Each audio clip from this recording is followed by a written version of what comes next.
मैं कभी तंत्र मंत्र, भूत प्रेत, ऊपरी हवा ऐसी शक्तियों पर मैं कभी विश्वास करता नहीं था।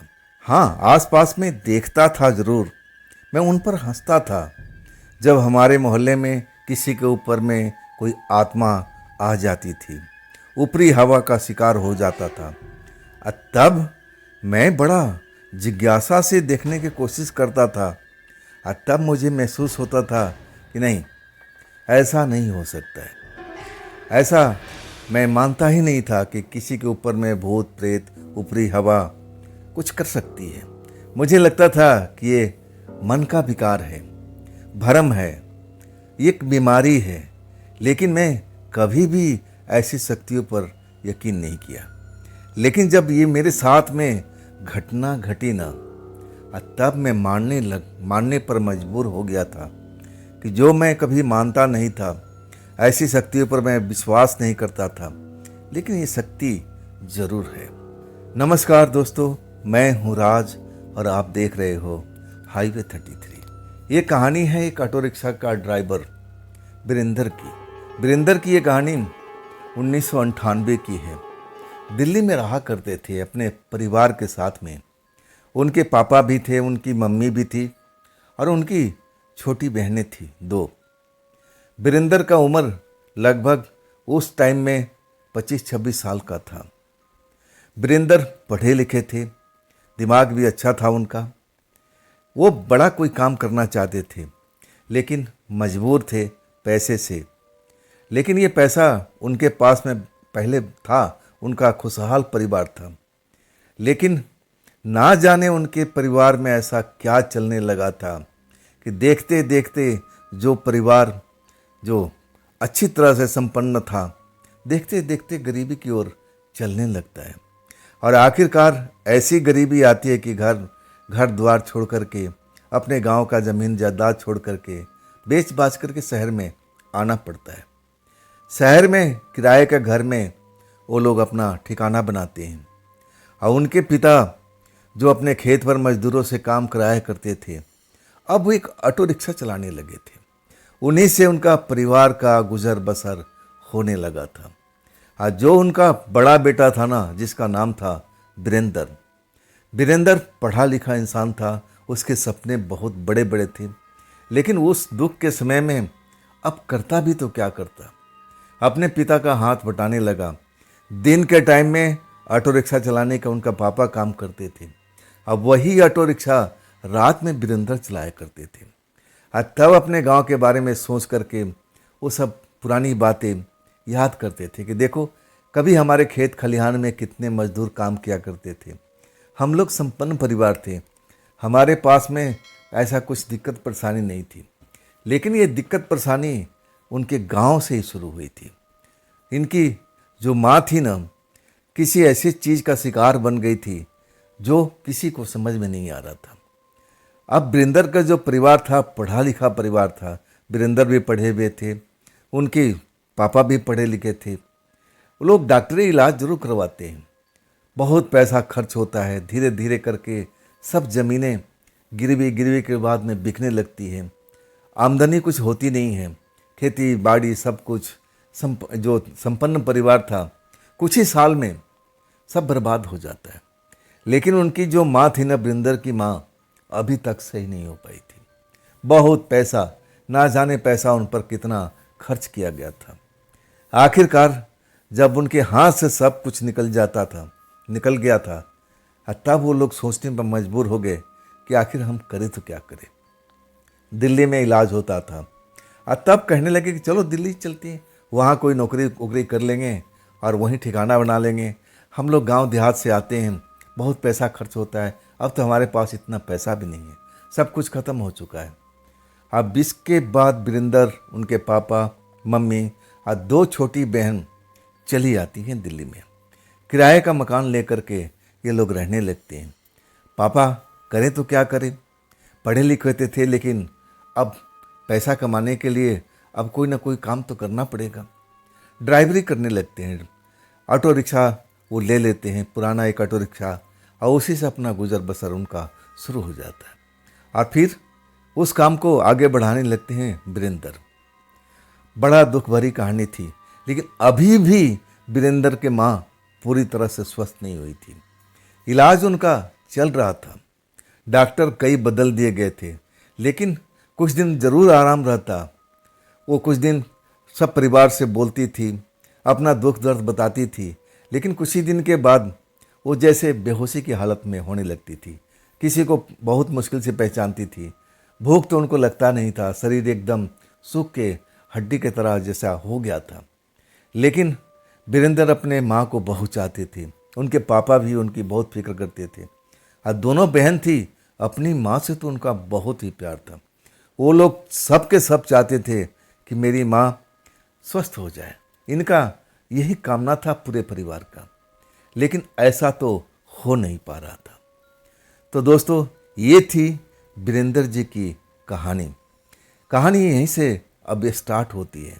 तो चलिए आज की कहानी का शुरुआत करते हैं वीरेंद्र जी की ही शब्दों के द्वारा। दोस्तों, मेरा नाम वीरेंद्र है। वीरेंद्र आप तो जान ही चुके हो, और मेरी जो पिछली कहानी थी आपने थोड़ा बहुत तो समझ गए थे। हम लोग दिल्ली शहर में आ गए थे। एक कॉलोनी में जाकर के सस्ते मकान किराए पर लेकर के रहने लगे थे। पिता हमारा थोड़े बहुत पैसे जो उनके पास बचे थे, अब कमाने का कुछ साधन तो होना चाहिए, जरिया तो होना चाहिए, ऑटो रिक्शा चलाने लगे थे। और इसके बाद मैं भी उसी काम में जुट गया था।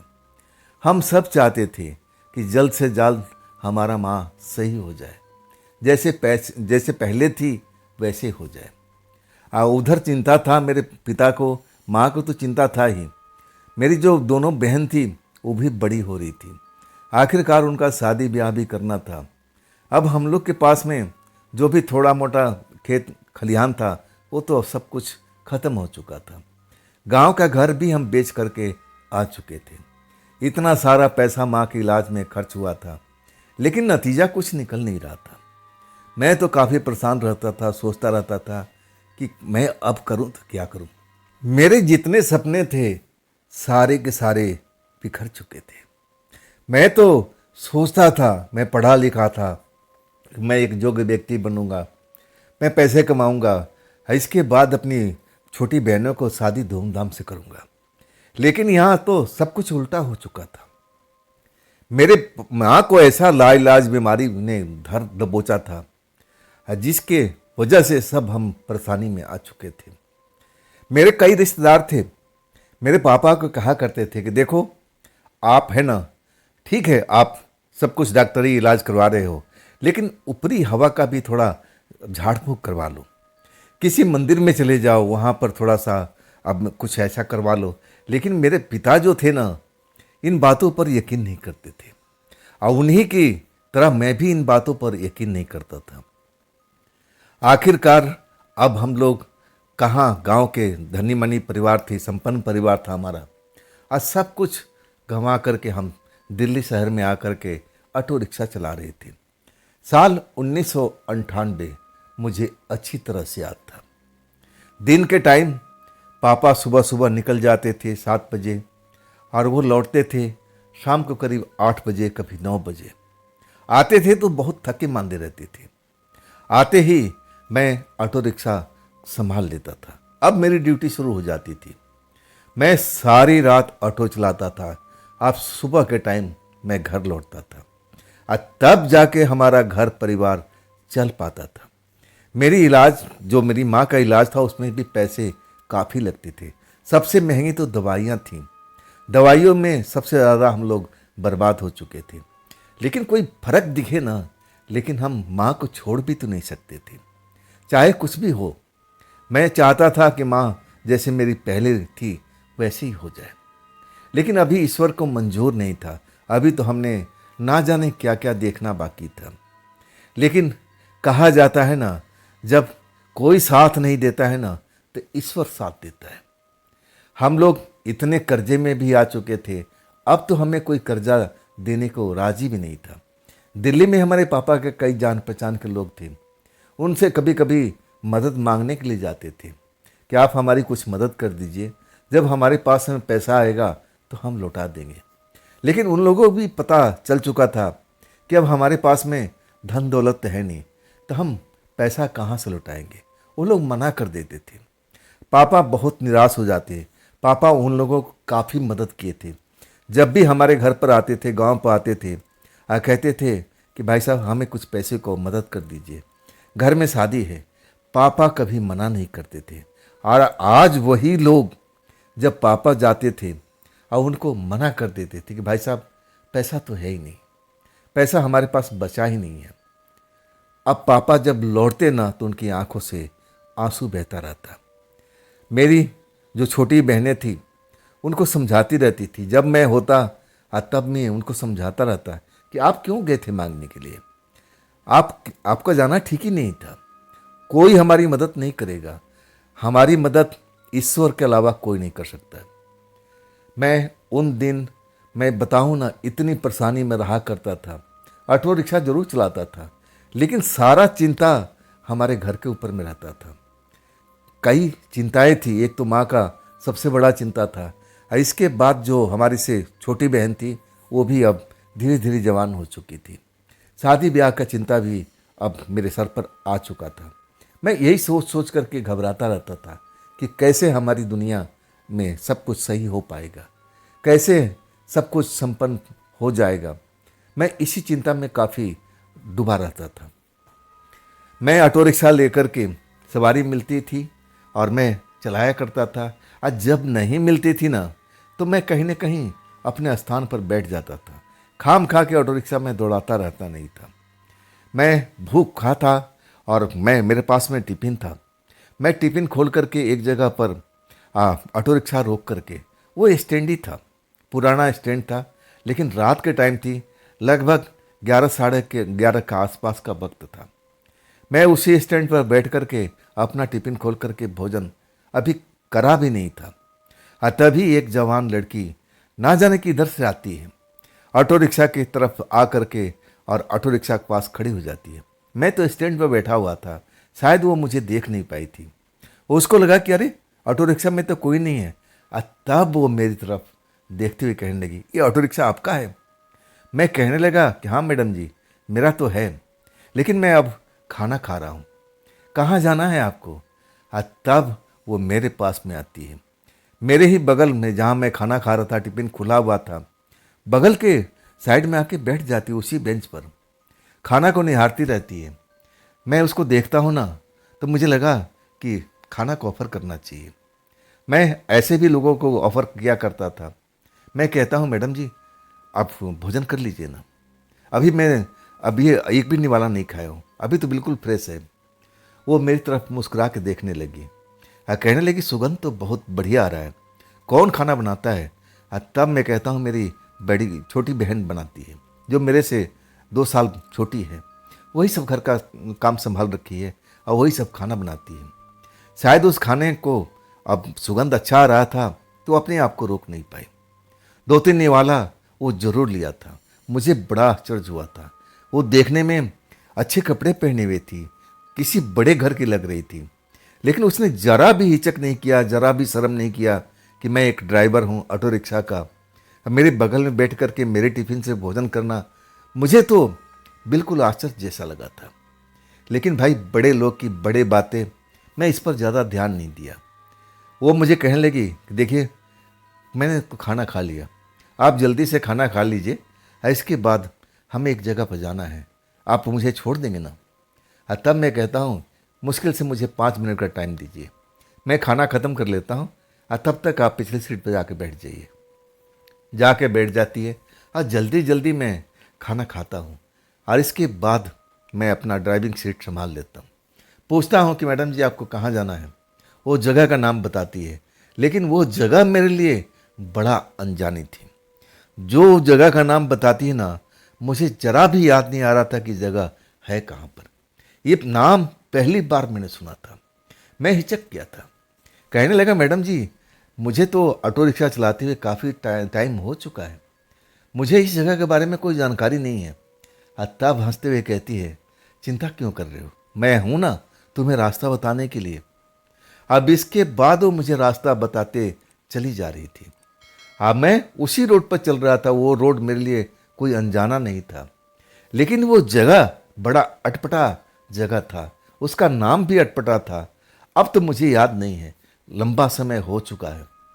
आखिरकार मेन रोड वो छोड़ने का इशारा करती है कि आप इस वाले रोड पर ले लो। मैं अब उस रोड पर आ जाता हूँ और मैं पूछता हूँ कि मैडम जी और कितना चलना पड़ेगा।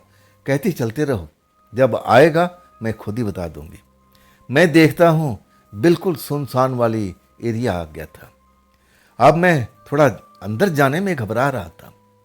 मैं थोड़ा सा हिचक रहा था। शायद वो मेरे मन की बात जान गई थी और कहने लगी डरो मत, डरो मत, बिल्कुल रास्ता साफ है, कुछ नहीं है, यहाँ पर चोरी चकारी नहीं होता है। अब मैं भी तुम्हारे साथ में हूं ना। आप मैं थोड़ा उसकी जब बात वो बोलती है तो मैं थोड़ा अंदर में साहस रखता हूँ। आखिरकार जब लड़की नहीं डर रही है तो मैं क्यों डरूं। अंदर साहस आती है, फिर मैं चलने लगता हूँ। और इसके बाद एक पुराना घर मुझे दिखाई देता है। बड़ा सा घर होता है। वहाँ पर मुझे रोकने की इशारा करती है और कहती है बस आप करीब 1 घंटा तक इंतज़ार कीजिए और इसके बाद हम चल पड़ेंगे उसी जगह पर जहाँ पर आपने मुझे बिठाया था। पैसे के बारे में चिंता मत कीजिएगा, पैसे मैं अपने हिसाब से दूंगी, आपका कोई नुकसान नहीं होगा।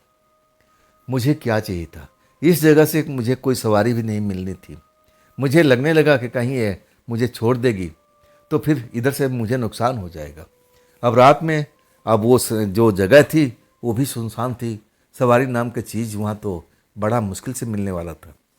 मैं इंतज़ार करने लगा। पूरा 1 घंटा गुजर जाता है। तब वो लौटती है, लेकिन अकेली नहीं, उसी की जैसी एक लड़की थी।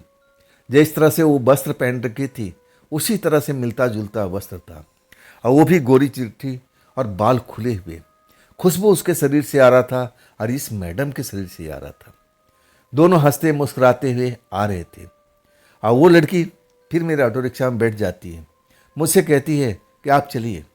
अपनी सहेली से वो विदा लेती है और फिर वो सहेली कहती है तुम आओगी ना। और तब ये मैडम जो हमारे ऑटो रिक्शा में बैठी थी कहती हाँ मैं आऊँगी निश्चित दिन को, आप बेफिक्र रहिए, मैं लौटूंगी। अब दोनों सहेली होंगी या रिश्तेदार होंगी ये तो मुझे पता नहीं। मैं जब लौट जाता हूँ अपनी जगह पर जहाँ पर मैंने उसको बिठा करके लाया था, तब मैं खड़ा हो गया उतार करके। मैडम अपना पर्स खोलती है और पर्स में से जो रुपया मुझे निकाल के देती है, कुछ पुराना रुपया था। वो जब रुपया देखता हूँ तो वो चलन में था ही नहीं, बहुत पुराना रुपया था। मुझे डर लगने लगा कि कहीं मेरे साथ में धोखा ना हो जाए, लेकिन वो पुराना रुपया नहीं देती है, मुझे नए जमाने वाले नोट निकाल करके आप पकड़ा देती है। जब वो रुपया पकड़ाती है तो बहुत ज़्यादा होता है, जितनी मेरी मेहनत होनी चाहिए उससे तो 10 गुना ज़्यादा होता है। मैं हिचक जाता हूँ, कहता हूँ मैडम जी इतना नहीं हुआ। तब वो मुस्कुराते कहती है रख लो, रख लो, तुम्हारे काम में आएगा, तुम बहुत परेशानी में चल रहे हो। मैं सब कुछ समझ गई हूँ। मैं सच कहूँ ना, मैं उसकी तरफ देखने लगता हूँ। ये कैसे मुझे जान गई कि मैं परेशानी में घिरा हुआ हूँ। अब उस टाइम तो मैं कुछ बोल ही नहीं पाया था और वो जिधर से आई थी उधर ही चली गई। 1-2 बार वो जरूर मुड़ के देखी थी। अब मैं तो वहाँ पर उसको जाता हुआ देखता रहा। जाने के बाद मैं रुपया पैसा गिनता हूँ तो इतना था कि मेरे को लग रहा था कि मेरे 5-7 दिन की दिहाड़ी थी वो। मैं खुश हो जाता हूँ और इसके बाद मैं अपना ऑटो रिक्शा लेकर घर पहुँच जाता हूँ समय से पहले। अभी तो सुबह भी नहीं हुई थी और तब तक मैं अपना घर का दरवाज़ा दस्तक दे देता हूँ। पिता दरवाज़ा खोलते हैं, आप मेरा नाम कहते हैं, अरे वीरेंद्र आज जल्दी लौट आए। और तब मैं कहता हूँ पिताजी इतना आज कमाई हो गया, अब मैं थका भी था।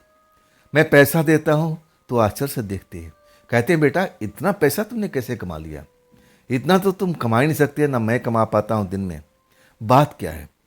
शक की निगाह से मुझे देखने लगे। हाँ मैं कहने लगा कि पापा जी ऐसी बात है, एक धनी महिला हमारे बैठ गई थी ऑटो रिक्शा में। अब मैं उससे कोई मोल भाव मैं किया नहीं, ना मैं मोल भाव करता था। पूरी कहानी बता देता हूँ। पापा जी कहने लगे कि ठीक है बेटा, लेकिन देखो रात के टाइम में तुम्हें हमेशा समझ जाता हूँ, सवारी को थोड़ा परखने की कोशिश भी करना। अब मैं पापा के बात को नहीं मानता था। पापा कहते थे कि देखो बेटा रात में कई प्रकार की सवारियाँ चलती हैं। कई सवारियाँ अच्छी भी होती हैं और कई बुरी भी होती हैं। बुरी सवारी है ना, आपको धोखा देगी, परेशानी करेगी और कई बार तो जान संकट में भी ला देती है। मैं पापा का बात बिल्कुल मानता था, लेकिन सवारी का परख मुझे नहीं आता था। मेरी तरफ से तो हर सवारी एक जैसे ही होती थी। खैर, मेरे पापा भी खुश हो गए थे। मैं सच्ची बात उनको बता दिया था और छुपाता तो कुछ भी नहीं था। इसके बाद उस महिला से, उस लड़की से मेरा मुलाकात लगभग 15 दिन के बाद में होती है, रात के टाइम में। उसी जगह पर जब मैं खाली रिक्शा सवारी छोड़ करके आ रहा था, हाँ, मैं उसी जगह से गुजरने लगता हूँ ना, वही महिला यानी लड़की हाथ दे के रुकाती है। मैं रोक लेता हूँ, मैं तो उसको पहचान जाता हूँ, लेकिन जब वो मेरे पास में आती है वो भी मुझे पहचान देती है। कहती है, आप तो पहले भी हमारे को वो छोड़ चुके हो ना। तब मैं कहता हूँ, हाँ मैडम जी। मैं उसको याद दिलाता हूँ कि आज से 15 दिन रात को पहले मैंने आपको सुनसान जगह पर ले गया था। वो खुश हो जाती है। कहती है, फिर तो झंझट ही खत्म, मुझे उसी जगह पर जाना है। मैं भी अब बेफिक्र हो चुका था।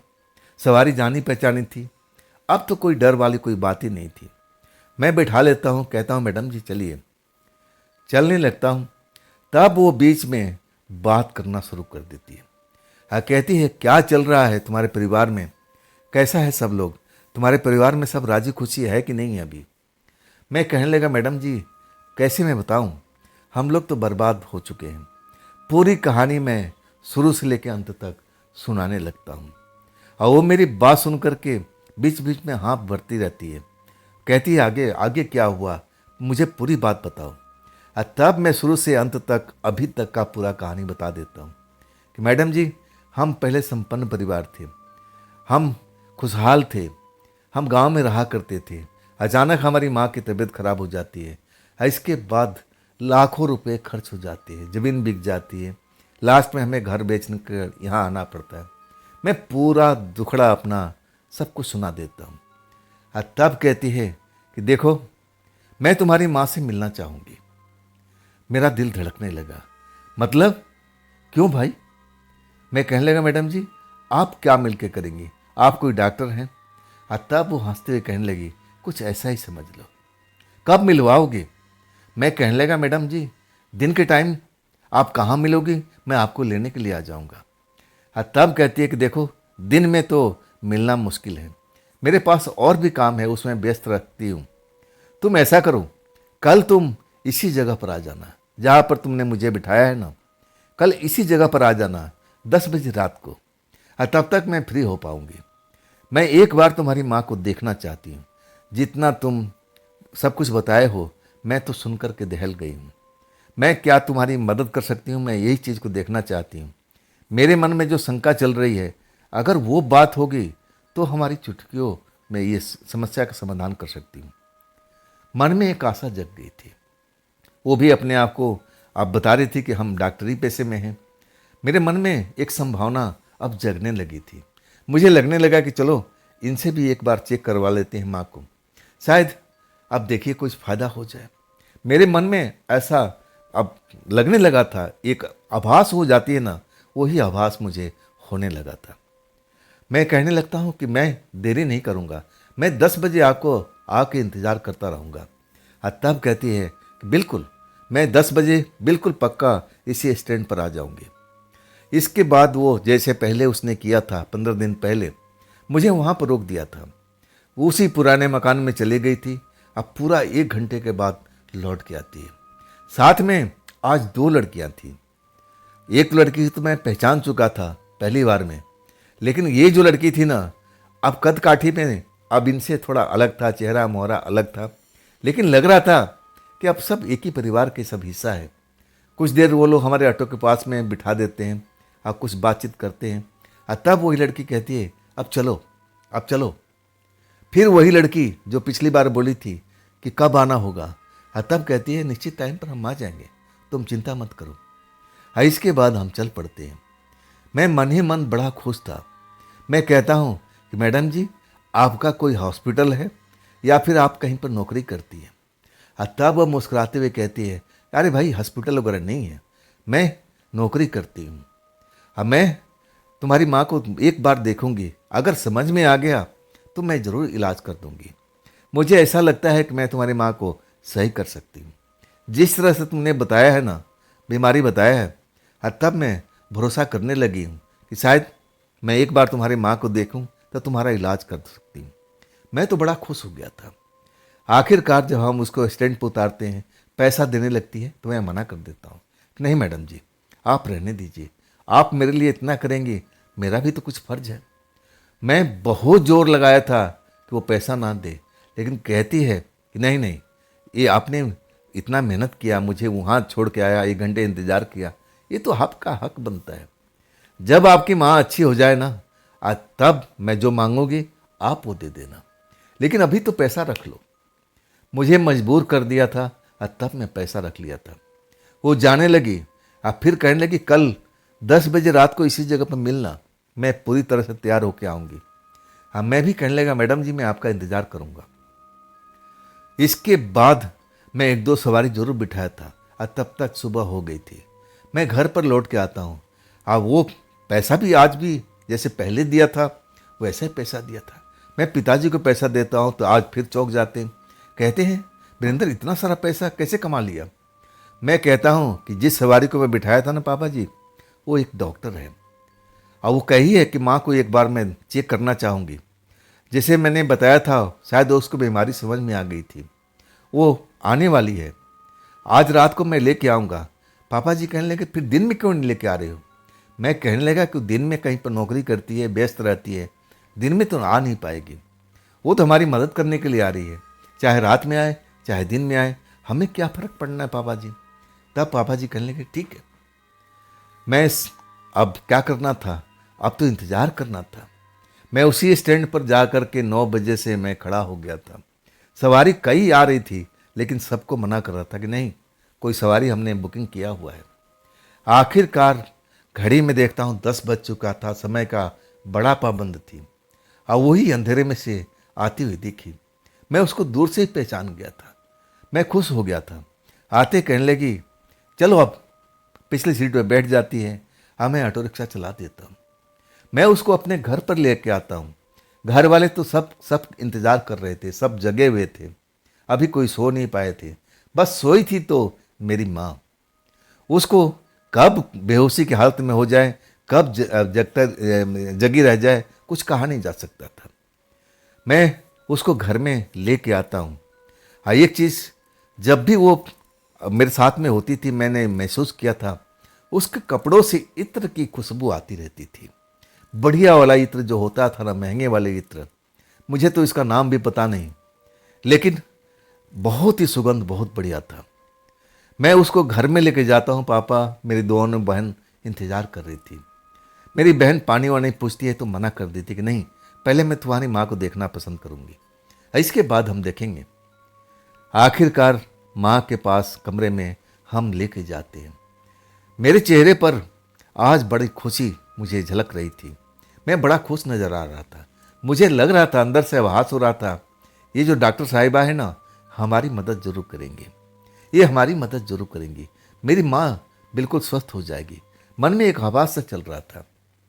लेकिन पिता जो थे ना, शायद अब नई उम्र की लड़की थी, अब उनको देख करके शायद संदेह हो रहा था कि हम इतने पुराने डॉक्टर को दिखा चुके, जो उम्र में तजुर्बा में बहुत बड़े बड़े हैं, उनसे कुछ हो नहीं पाया तो ये लड़की क्या खाक कर पाएगी। शायद उनके मन में संदेह था, यही संदेह मेरी बहनों के अंदर भी था। लेकिन मुझे लग रहा था कि डॉक्टर साहिबा मेरी माँ का इलाज जरूर करेगी। मेरे मन में यही सब चल रहा था। आखिरकार हम अपने माँ के खाट पर लेटी हुई थी, वहाँ पर लेके जाते हैं। वो जाती है, नाड़ी पकड़ती है हाथ की, और कुछ देर तक अपनी आंखें बंद कर लेती है। हम तो देखते रह गए थे। आखिरकार 5-1 मिनट होता है और फिर हाथ छोड़ देती है, कहती है अब थोड़ा सा गिलास में पानी लेके आओ। मेरी बहन जाती है, पानी लेके आती है। अब पानी लेकर के वो अपने मुंह में कुल्ला करती है। कुल्ला करने के बाद अब वो जो पानी होता है ना, चारपाई के नीचे फेंक देती है, कहती है इस गिलास को धो करके दोबारा पानी लेके आओ। ये अजूबा था हमारे लिए, ऐसा एक डॉक्टर का करना बड़ा मुझे अजीब सा लग रहा था। आखिरकार बहन पानी लेके आती, गिलास साफ उप करके, और वो पानी है ना, उसमें से कुछ पानी के बूंदे मेरी माँ के चेहरे पर डालना शुरू कर देती है। कुछ ही देर तक, और इसके बाद जो मेरी माँ बेहोशी में रहा करती थी, वो होश में आ जाती है, आंखें खोल देती है। जब आंखें खोल देती है ना, तो सबसे बड़ा झटका तो मुझे लगता है। माँ ऐसा कभी करती नहीं थी। वो खुद ही खुद बेहोशी से कब होश में आ जाए कुछ पता नहीं होता था। अगर हम उसको होश में लाने की कोशिश करते थे, चाहे कितना भी जतन कर लें, वो बेहोशी से उठती नहीं थी। हाँ, कुछ ना कुछ जरूर बोलती रहती थी। वो जरूर बोलती थी कि नहीं, अभी मुझे सोना है, जैसे नींद से भरी हुई रहती थी हमेशा। लेकिन आज वो कुछ ने नहीं बोला था। चट से अपनी आंखें खोल करके और देखने लगती है कि कौन कौन खड़ा है। मुझे देख लेती है, और इसके बाद उसके चेहरे पर मुस्कुराहट भी दौड़ जाती है। इतनी मुस्कुराहट मैं देख करके अपने आप को धन्य पा रहा था। इसी मुस्कुराहट के लिए तो हम मरे जा रहे थे कि कब मेरी माँ सही होगी। और आखिरकार डॉक्टर साहिबा मेरी माँ से बातचीत करने लगती हैं। कहती है, आप उठ के बैठ सकती हैं क्या? माँ उठने लगी, और तब मेरी बहन वगैरह अब उनका थोड़ा हाथ बटाने लगी, तो डॉक्टर साहिबा उनको अब मना कर देती कि नहीं नहीं, इनको आप अपने आप उठने दीजिए, मैं देखना चाहती हूँ। मेरी माँ को कहने लगी, आप उठ के बैठ सकती हैं, आप कोशिश तो कीजिए। मेरी माँ कई बार असफल कोशिश किया था, उठ नहीं पाई थी, लेकिन डॉक्टर साहिब मेरी माँ को जोश दिला रही थी। आप उठिए, आप में ताकत है, मैं कह रही हूँ कि आप उठ सकती हैं, आप कोशिश तो करके देखिए। आखिरकार कुछ देर तक माँ कोशिश करती रही, अब फिर बैठ गई थी अपने आप, बिना कोई हाथ लगाए, बिना कोई मदद किए। हम और हमारा परिवार बस देख करके मुस्कुरा रहा था कि ये क्या अजूबा हो गया, ऐसा कभी होता नहीं था। हम सब खुश थे। और तब हमारे पापा डॉक्टर साहब से पूछना शुरू करते हैं, उस लड़की से। कहते हैं, डॉक्टर साहिबा, आखिर मेरी पत्नी को हुआ क्या है? पूरा कागज पत्तर सब ले आ करके दे देते हैं, और कहते हैं, देखिए ये सब रिपोर्ट है, सब कुछ नॉर्मल है, बीमारी को पता नहीं लग पा रहा है। और तब वो डॉक्टर साहिबा जो लड़की थी कहने लगी, नहीं, मुझे रिपोर्ट की ज़रूरत नहीं है, मैं देख लिया, बीमारी भी पहचान चुका हूँ, अब इस कागज़ को आप रख दीजिए। हाँ, मुझे एक दो बार जरूर आना पड़ेगा, और देख लेना, बीमारी मैं सही कर दूंगी। इसके बाद अपना जो थैला लेके आई थी, उसमें से छोटी छोटी कई रंग बिरंगी शीशी निकाल कर देती हैं। अब मुझे बताती हैं कि देखो भाई, ये जल में, एक गिलास पानी में, इसमें से 2 बूंद, इसमें से 1 बूंद, इसमें से 3 बूंद, ऐसा करके सुबह शाम अपने माँ को पिलाना है। और नियमित 5 दिन के बाद जो भी फर्क हो मुझे आ करके बताना। अब फिर मैं आऊँगी देखने के लिए कि इसमें फर्क हो रहा है कि नहीं हो रहा है। अब तो हम सब परिवार खुश थे। माँ उठ के बैठ गई थी, बेहोशी टूट चुकी थी, भूख भी लग रही थी। अब मेरी छोटी बहन के कह रही थी कि मुझे कुछ खाने को दे। सबके चेहरे पर अब खुशी जाहिर हो रही थी। और इसके बाद मेरे जो पिता थे ना, जो डॉक्टर साहिबा आई थी, उनको विश्वास नहीं हो रहा था कि ये कम उम्र की लड़की ऐसा कैसे कर पाएगी। लेकिन अब उनको विश्वास होने लगा था कि ये लड़की मामूली है नहीं। देखो, ऐसा कोई दवाई भी नहीं दिया, रंग बिरंगी अब 3 शीशी दे करके, और कहने लगी कि अब इसको पिलाना है। मतलब उनके चेहरे पर मैं आश्चर्य जरूर देख रहा था। और तब वो लड़की कहने लगी कि चले हम, मैं अब सब कुछ जान चुकी हूँ, और मुझे उम्मीद है कि जैसे जैसे आप ये दवाई पिलाओगे तुम्हारी माँ सही होती जाएगी। 5 दिन के बाद जो भी हो मुझे बताना, अब फिर मैं आकर चेक करूँगी। घर का हालत देख करके और वो थोड़ा सा अलग उसको महसूस हो रहा था, क्योंकि हम लोग गरीबी में उस टाइम जी रहे थे। वो चारों तरफ नज़रें दौड़ा रही थी। आखिरकार कहने लगी कि चलो अब मुझे उसी जगह पर छोड़ दो, मैं लेके चलता हूँ। अब पिताजी तो इस हालत में थे नहीं थे कि वो आए गेट तक छोड़ने के लिए, अभी भी आश्चर्य में डूबे हुए थे। माँ के पास में खड़े थे, दोनों बहनें खड़ी थीं और माँ से बातचीत कर रही थी। उनके चेहरे पर वो खुशहाली में देख रहा था। आखिरकार हम उस मैडम जी को लेकर के, डॉक्टर साहिबा को लेकर के चल पड़ते हैं। रास्ते में वो बात करने लगती है, मेरा नाम तो उसको पहले ही पता था। और तब कहती है, वीरेंद्र, ये जो घटना तुम्हारे परिवार में घटा है ना, ये मैं तुम्हें डराना नहीं चाहती हूँ, लेकिन अब ये देखो, एक तो नेचर का होता है, एक बीमारी का होता है, लेकिन ये घटना जो है ना, किसी ने कराया हुआ है। तुम्हारे परिवार को तबाह करने में किसी न किसी का हाथ जरूर है। ये तुम्हारे माँ के साथ में कोई बीमारी वगैरह का अब ऐसा चक्कर नहीं है। तुम जादू टोना, भूत प्रेत ऐसी शक्तियों पर विश्वास करते हो। मैं तो बस ड्राइव करते हुए और अचानक मुड़ता हूँ, ये डॉक्टर साहिबा होकर के ऐसी बात कर रही हैं, ये तो पढ़ी लिखी हैं। अब मैं कहता हूँ, नहीं मैडम जी, मैं इन चीज़ों पर विश्वास नहीं करता हूँ। तब कहती है कि देखो, मैं जानती हूँ कि तुम भी पढ़े लिखे हो, जो तुमने बताया था, लेकिन ऐसा है वीरेंद्र, कभी कभी पढ़ा लिखा इंसान भी धोखा खा जाता है। इस संसार में ऐसा कुछ चलता रहता है जो हम देखते हैं, हमें लगता है कि सब घट रहा है। अब हमारे आंखों के आगे एक ऐसा पर्दा लगा रहता है, हम उसमें अच्छाई और बुराई को देख नहीं पाते। ऐसा ही तुम्हारे घर में सब कुछ चल रहा है, तुम्हारे सामने में घटित हो रहा है, लेकिन तुम्हारे आंखों पर पर्दा लगा हुआ है, तुम देख नहीं पा रहे हो। तुम्हें तो लगता है कि ये जो तुम्हारे माँ के साथ में सब कुछ चल रहा है, ये बीमारी का वजह है बीमारी, लेकिन ऐसी वाली बीमारी नहीं है, ये दवाई वाली बीमारी नहीं है। तुम्हारे माँ के साथ में किसी ने कराया हुआ है। तुम टोटका को तो विश्वास करते नहीं हो। ऐसी चीज़ है जो तुम्हारे माँ को जिंदगी बर्बाद कर रखा है और तुम्हारे परिवार को तबाह कर रखा है। मैं जब उस डॉक्टर साहिबा से अपने घर की हालात के बारे में सब सुनता हूँ तो सन्न रह जाता हूँ। मैं इन चीज़ों पर, इन शक्तियों पर कभी यकीन नहीं करता था, न विश्वास करता था। मैं कहने लगा कि डॉक्टर साहिबा, ऐसा हो नहीं सकता है। मैं इन चीज़ों पर कभी विश्वास नहीं किया। तब कहते, वीरेंद्र, विश्वास तो करना पड़ेगा, विश्वास से ही सब कुछ होता है। देखो, जो मैं दवाई तुम्हें दे के आई हूँ, उसको नियमित पिलाना है, सुबह शाम, भूलना नहीं है। अगर तुम एक बार भूल गए ना, तो फिर से हमें शुरू से शुरू करना पड़ेगा। और वो दवाई है ना, बाजार में ढूंढते रह जाओगे, वो दवाई मिलनी नहीं है। तुम मेरी बात को ध्यान से सुनना। आगे भी मैं तुम्हारे घर पर चलूँगी, लेकिन जो मैं बता रही हूँ ना, बिल्कुल उसी तरह से होना चाहिए। इसके बाद मैं तो शौक रह गया था। मैं कभी इन शक्तियों पर विश्वास नहीं करता था। एक डॉक्टर साहिबा होकर के, और वो कह रही थी कि वीरेंद्र, तुम्हारे माँ के साथ में जो घटना घटी है, बीमारी हुई है, ये प्राकृतिक नहीं है, नेचर का दिया हुआ बीमारी नहीं है। और ये बीमारी जो है, ये किसी ने किया कराया है तुम्हारे माँ के ऊपर में। तुम्हारे कोई जलने वाला, तुम्हारा कोई दुश्मन ऐसा कुछ किया है तुम्हारे माँ के साथ में। लेकिन चिंता की बात नहीं है, समय जरूर लगेगा, लेकिन सब कुछ मैं सही कर दूंगी। मैं उसी स्टैंड पर मैं जब ऑटो रिक्शा रोकता हूँ, तब उतर जाती है। कहती है, वीरेंद्र, 5 दिन के बाद में आकर के मिलना। जैसे भी तुम्हारी माँ का हालात हो, सुधार हुआ है कि नहीं हुआ, सब कुछ मैं जानना चाहूँगी। अब 5वें दिन तुम आ जाओगे तो मैं भी तुम्हारे साथ में चलूँगी तुम्हारी माँ को देखने के लिए। और आगे का जो भी कार्रवाई होगी मैं जब देख लूँगी, तब मैं आगे करूँगी।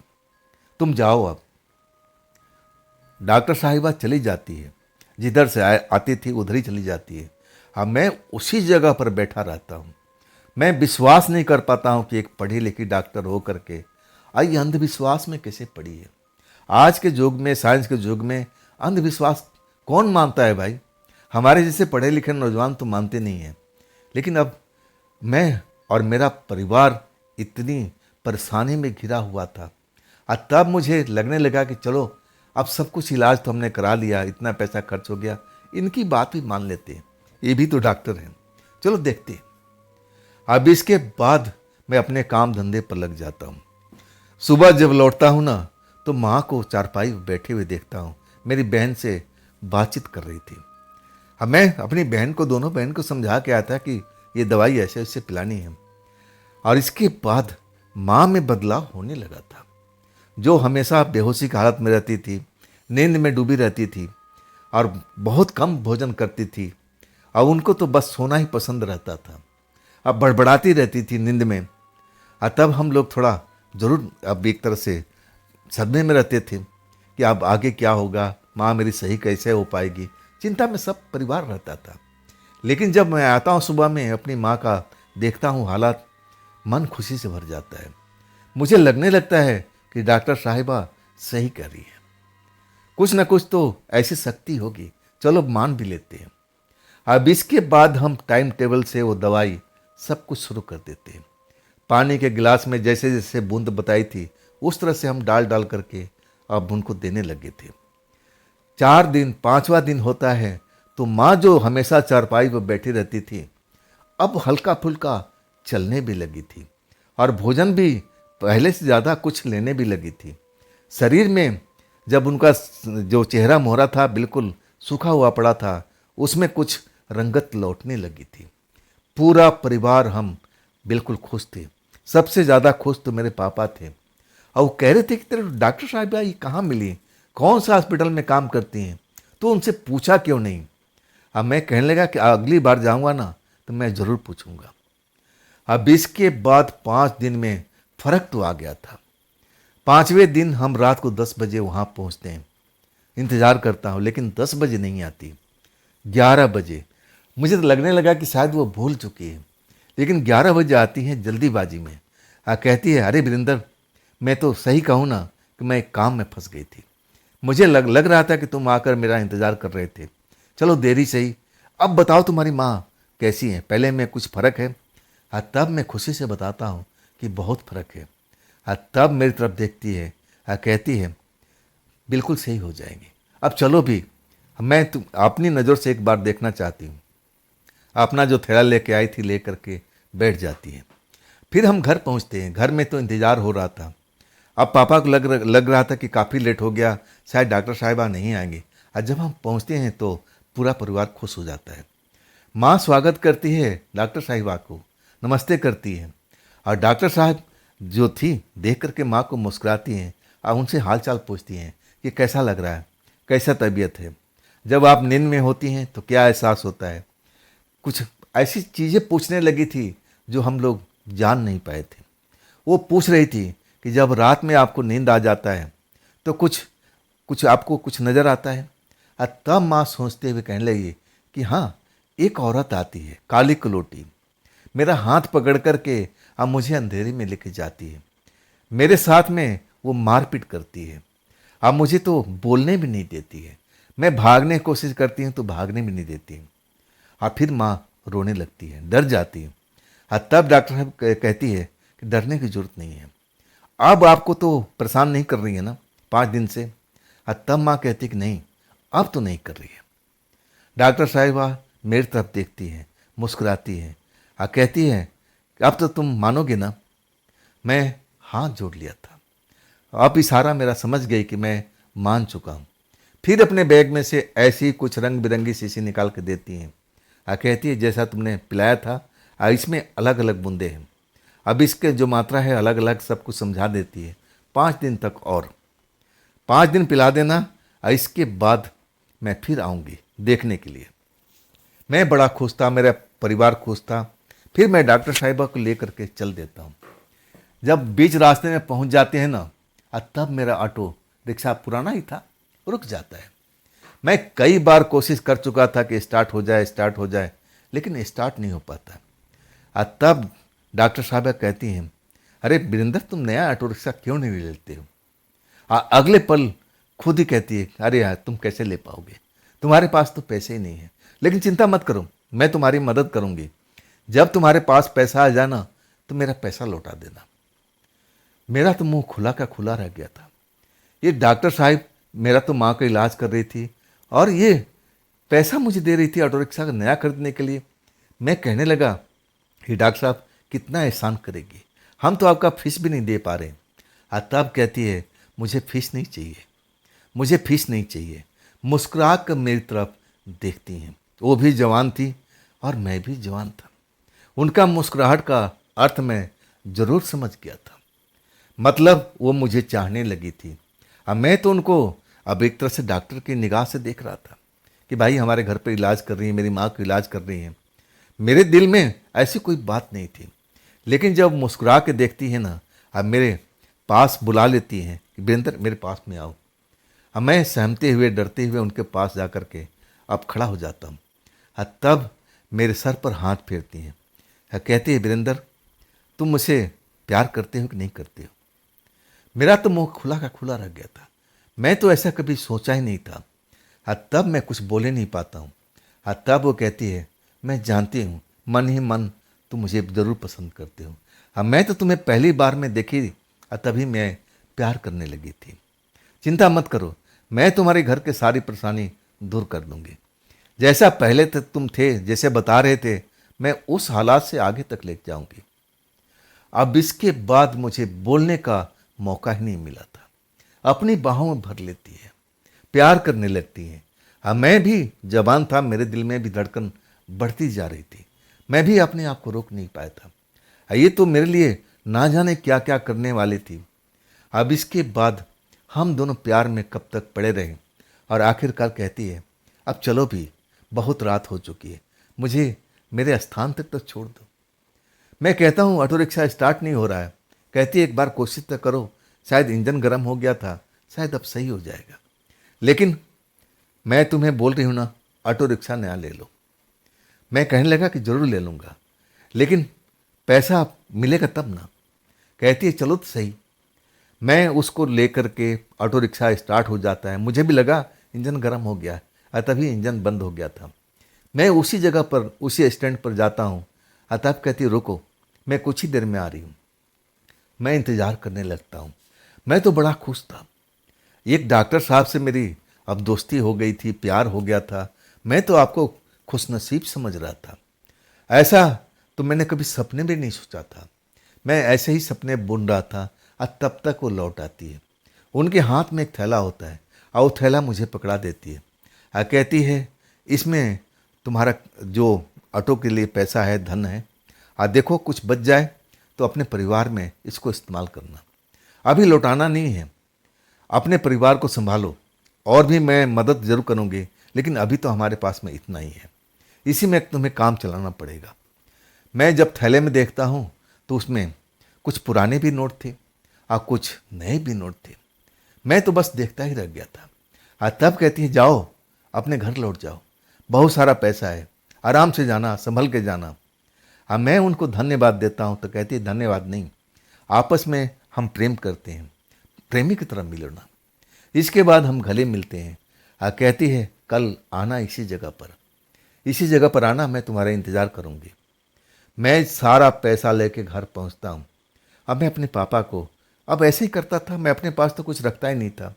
जब थैला पकड़ा देता हूँ तब वो बड़ी बड़ी आंखों से घूरने लगती हैं। ये क्या है वीरेंद्र, ये कहाँ से तुम्हें मिला, कोई चोरी चकारी की है क्या? मैं कहता हूँ नहीं पापा, ये तो डॉक्टर साहिबा ने दिया है।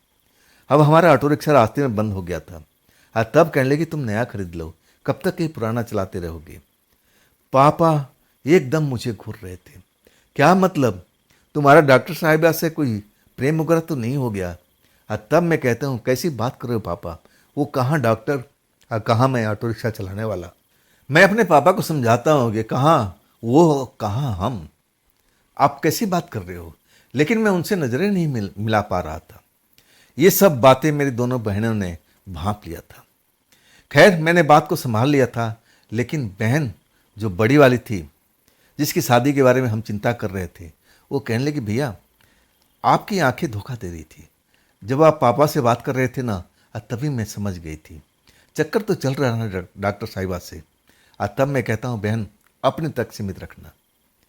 अब यहाँ से अब जो कहानी है ना आगे बढ़ती है। अब ये कहानी जो शुरुआत होती है, मेरी माँ बिल्कुल सही हालत में आ जाती है। हाँ कमज़ोर ज़रूर थी, लेकिन उस दवाई से वजह से सब कुछ जैसे पहले थी वैसे लग रही थी, नॉर्मल हो चुकी थी। हंसती थी, बोलती थी, चलती थी, खाना खाती थी, लेकिन अभी कमजोरी बहुत सारी थी। इसमें वक्त ज़रूर लगना था और डॉक्टर साहब का कहना था कि इसमें कम से कम तीन चार महीने का, उससे भी ज़्यादा भी लग सकता है पुरानी अवस्था में लौटने में, पुरानी बीमारी है। तब मैं उनसे पूछने लगा था कि डॉक्टर साहिबा ये जो आपने इलाज किया था ये दवाई तो नहीं थी? तब वो हंसते हुए कहने लगी कि नहीं, दवाई थी और तुम्हारी नज़र में नहीं लग रही तो नहीं मान सकते हो। मैं कहता हूँ कि आपने जो बताया था टोटका, जादू टोना किया कराया, ये सब वही सब चीज़ था। तब कहती है वीरेंद्र, हाँ ये सब वही चीज़ था। तुम्हारे गांव का ही कोई दुश्मन तुम्हारे साथ में ये सब काम किया था। तुम्हारे घर में किसी ऐसी आत्मा को प्रवेश किया था जो तुम्हारे घर को पूरी तरह से बर्बाद कर दिया था, लेकिन मैंने उसको दूर भगा दिया। अब वो तुम्हारे घर तक उसकी पहुंच नहीं है।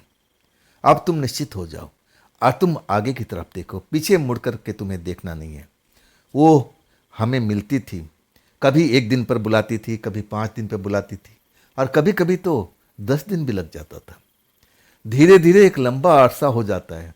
मेरी माँ 5-6 महीने में ज़रूर स्वस्थ हो जाती है, और जैसे पहले थी, घूमती फिरती थी, अपना सारा काम करती थी, उस कंडीशन में आ गई थी। मेरे पापा खुश थे, मेरी बहनें खुश थी, और वो जो पैसा हमें दिया था उसमें हमारा नया ऑटो रिक्शा भी आ गया था। अब तो हम दिन के टाइम में ज़्यादा ऑटो रिक्शा चलाते थे, 2-2 ऑटो रिक्शा हो गया था। और कुछ पैसा जो बच गया था अपनी बहन के लिए, हमने सोच लिया था कि आप इसकी शादी में खर्च करेंगे। लेकिन गाहे बगाहे कुछ न कुछ हमें देती रहती थी। आखिरकार पूरा 6 महीना जब बीत जाता है, अब मैं उससे मिलने के लिए जाता हूँ। कई दिनों से मैं मिल नहीं पाया था। मेरे मन में भी उमंग था कि चलो आज बहुत दिन हो गया, 10 दिन हो गया, आज रात हम जरूर मिलेंगे।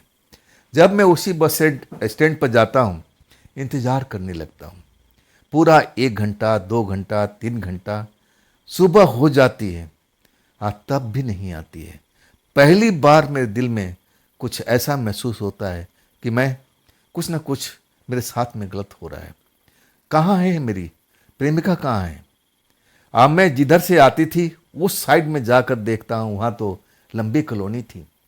अब मैं उसका नाम लेकर के उस कॉलोनी में ढूंढना शुरू कर देता हूँ, लेकिन कोई भी नहीं बताता कि वो लड़की डॉक्टर साहिबा किस हॉस्पिटल में काम करती हैं, कौन सा हॉस्पिटल में, ये भी मुझे नहीं पता था। कई बार मैं पूछ चुका था कि आप किस हॉस्पिटल में काम करती हो, तो चुप हो जाती थी, सवाल इधर से उधर कर देती थी, बता ही नहीं पाती थी। मैं पूरे कॉलोनी में छान मार लेता हूँ, लेकिन डॉक्टर साहब मिलती नहीं है। निराश भाव से मैं लौट आता हूँ, और उसके बाद तो मैं हर दिन रात को 10 बजे जैसे ही बजता था मैं उस स्टैंड पर पहुँच जाता था। पूरा 1 महीना हो चुका था। मुझे लगने लगा कि कहीं चली गई होंगी दूर, डॉक्टर हैं, कहीं और चली गई, किसी शहर में चली गई होंगी, किसी रिश्तेदार के पास में चली गई होंगी।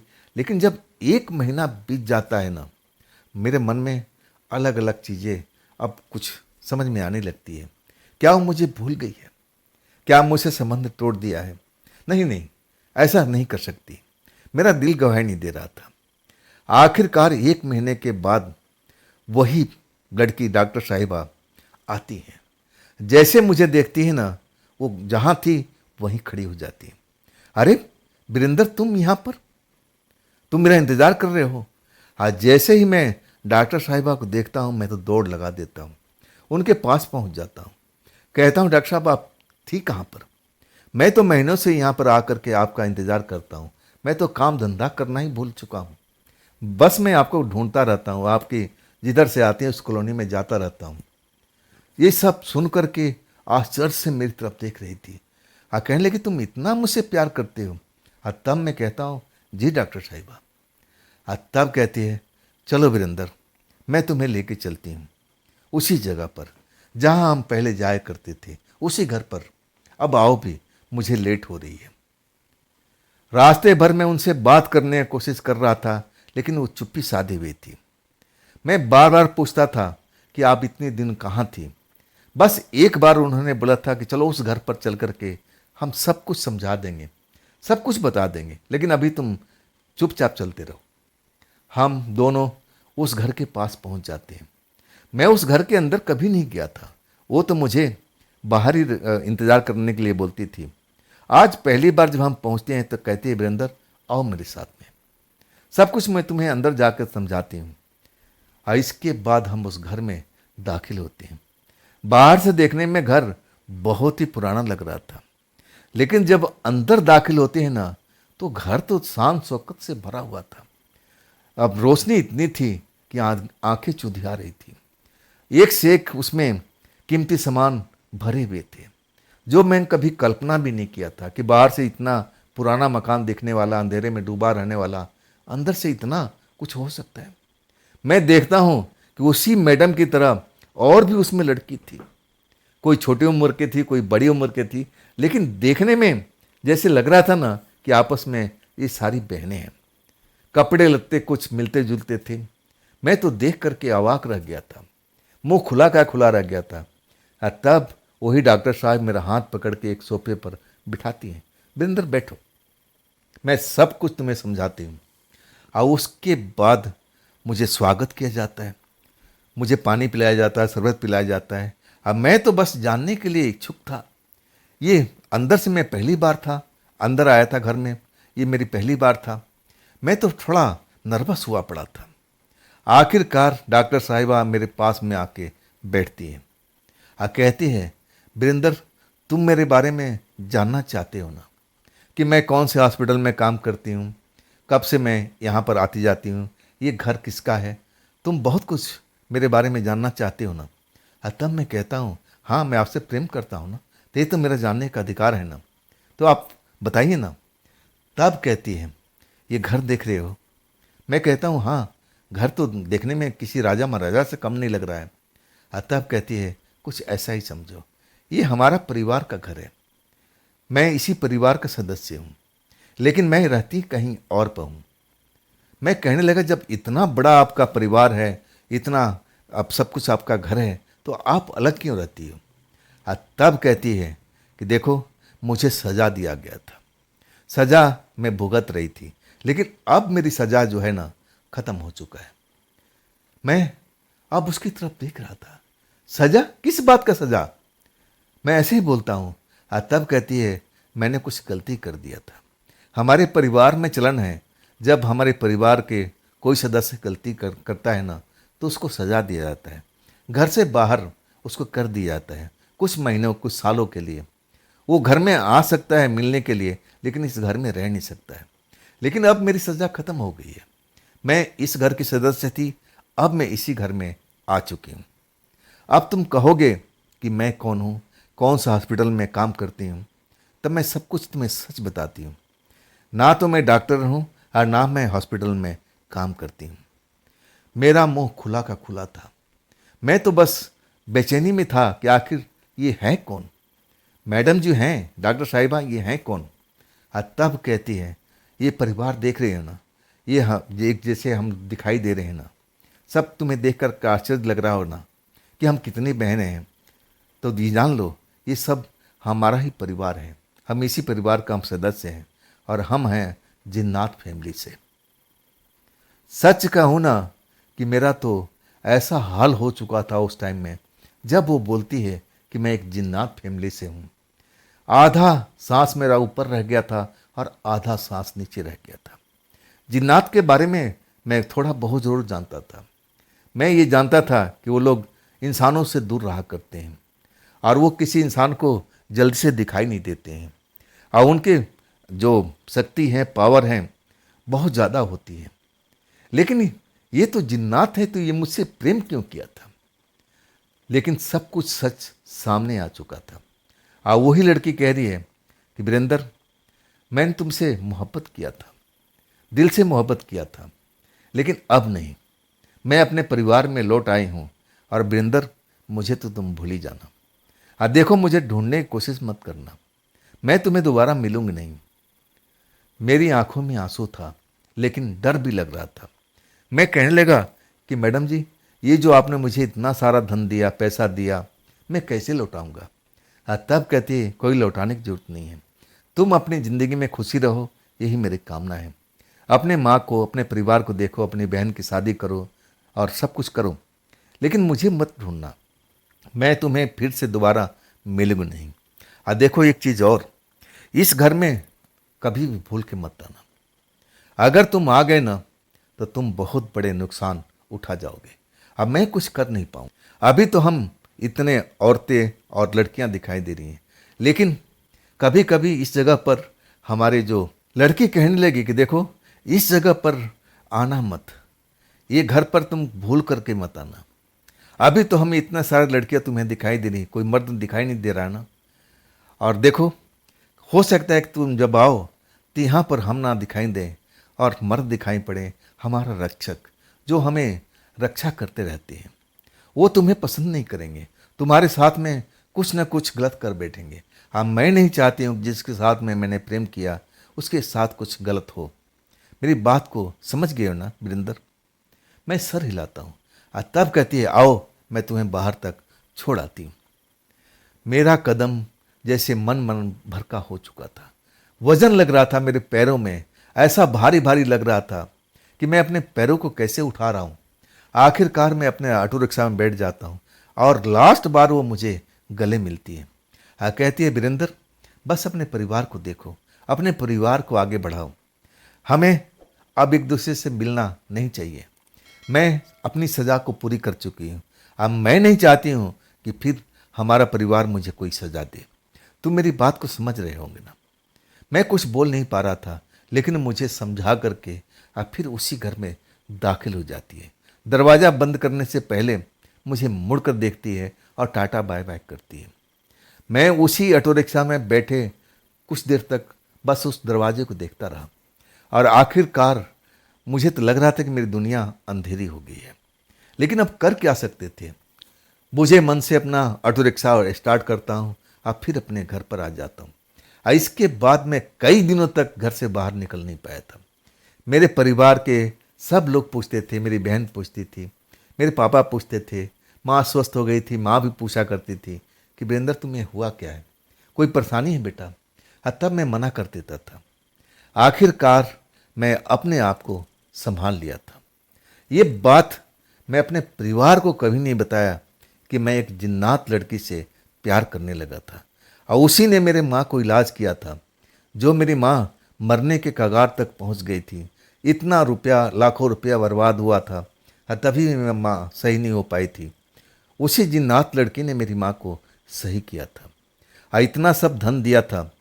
अब मैं अपनी बहनों की शादी भी धूमधाम से किया था। इसके बाद तो हमारा वही काम रह गया था, ऑटो रिक्शा चलाने का। और आखिरकार हमारी भी शादी होती है और इसके बाद हमारा भी परिवार आगे बढ़ता है। आज भी मैं उस लड़की को भूल नहीं पाता हूँ। कभी कभी ऑटो रिक्शा के चक्कर लगता है उस जगह पर, तो घर तो मुझे दिखाई देता है, लेकिन ऐसा लगता है कि घर में कोई रहता नहीं होगा।